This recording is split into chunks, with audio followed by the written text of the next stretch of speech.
Nestor, ano ang planong gawin ng DPWH Secretary para huwag na maulit ang anumang anomalya sa mga proyekto ng gobyerno dyan sa Bulacan?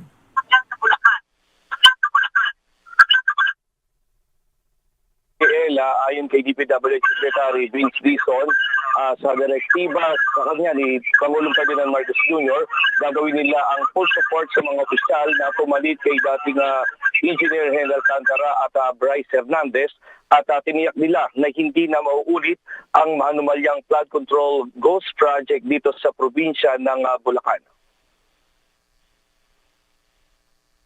Pasado alas 10 kaninang umaga nang magtungo sa First District Engineering Office, si DPWH Secretary Vince Dizon.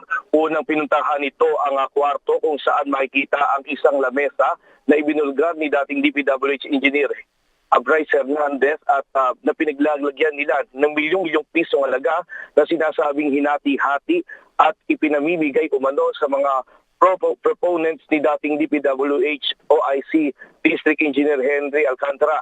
Ayon sa kalihim ng DPWH, hindi na sila papayag na maulit ang katiwalian sa maling pamamahala sa DPWH. Anya gagawin nila ang lahat ng paraan para magkaroon ng pagbabago sa hanay ng DPWH.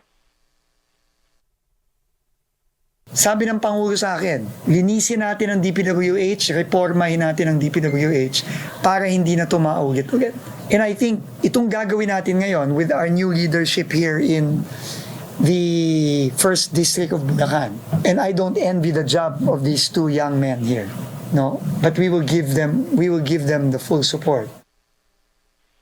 Samantala, maigpit naman ang bilin at nagbabala rin si DPWH Secretary Vince Dizon sa mga bagong upo na District Engineer ng DPWH sa Malolos na si OIC Kenneth Edward Fernando at Assistant OIC Paul Henar Lumabas na wag silang gagawa ng mga malingatbang sa DPWH dahil maaari rin silang magaya at makasuhan tulad ng ginawa nila kay Hernandez at Alcantara. Ang kabilin-bilinan ko lang sa kanilang dalawa, huwag kayong gagaya doon sa mga papagitan ninyo. Huwag kayong gagaya. Kasi kung gumaya kayo, kung ano mangyayari sa kanila, yun din ang mangyayari sa inyo. Ella, sa ngayon, kung mapapansin mo dito sa aking likuran, ito yung lugar sa Kalumpit, Bulacan. Dito kami sa Barangay Bulusan at narito yung sasakyan ni DPWH Secretary Vince Dizon at patungo kami dito para tingnan yung ininspeksyon ni Pangulong Ferdinand Marcos Jr. kung saan dito nga ay nagkaroon ng ghost project dito sa lugar ng Kalumpit, Bulacan. At yan muna ating latest live mula dito sa Bulacan. Balik sa iyo. Ella? Maraming salamat, Nestor Torres.